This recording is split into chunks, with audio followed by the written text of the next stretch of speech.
Hi families, this is Mrs. Sodden, and I wanted to let you know that very soon we're going to be starting a new math unit in second grade all about subtraction of double-digit numbers. And I wanted to go ahead and explain the methods that we use and help the parents understand how and why we're teaching it this way, because it's just a little bit different than the way that you probably learned when you were in second grade.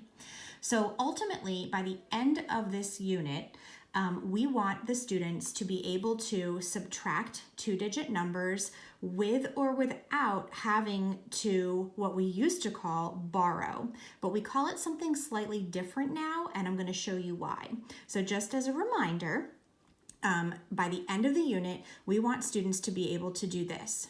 Okay, 2 minus 6, I can't do that. The 2 is smaller than the 6, so I'm going to need to borrow from the 5. I'm going to turn that into a 4, and then I'm going to take the 1 and give it to the 2, and it becomes 12. And then I can subtract 12 minus 6 equals 6. And then 4 minus 3 equals 1. So by the end of the unit, it will be nice and quick for our students. However, the way that our standard is written is it's asking students to use place value understanding in order to do this. And the reason we ask them to use place value understanding is so that they have a deeper knowledge and comprehension of why this makes sense. Now, the good part is they already have a pretty comprehensive understanding of using place value for addition. So this should come rather naturally for most of our students, and if not, then we will be there to support them. Okay, so the way that it will look a little different is that, there we go, I'm going to do the same problem here, 52 minus 36. Okay, so we're going to remember that the numbers in this column here, these are our ones. And the numbers in this column, these are our tens. So really the number 52 is not just a 5 and a 2, it's 5 tens and 2 ones. The 36 is 3 tens and 6 ones.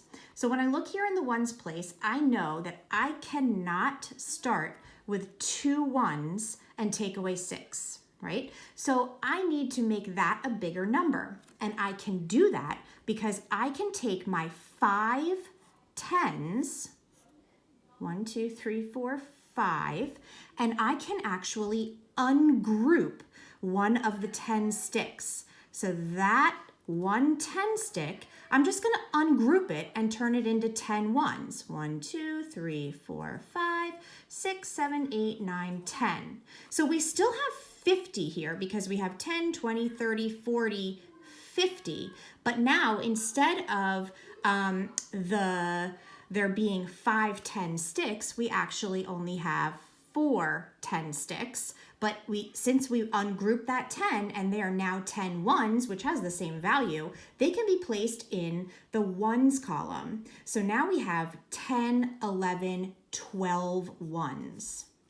All right, so now, same thing as before, still, sorry for the glare, we still have our 12 minus 6, and we still get 6, and we still have our 4 minus 3, and we still get 1. So we are going to start out our unit by teaching the students this method using the terminology ungrouping instead of borrowing. However, you can still use borrowing because we're going to teach them that that is an appropriate term as well. But we wanted you to understand why we use the word ungrouping, and it's so that we can explain this method with using place value understanding, which although it seems like it's adding extra steps, ultimately the students aren't going to need to do any of this. They're going to use the traditional algorithm and they're going to be able to do it rather quickly, but we do want them to have the foundational understanding and the conceptual understanding of why this makes sense. So of course, teachers will be here along the way to support the students and to support the parents. Always reach out if you have any questions. Thank you.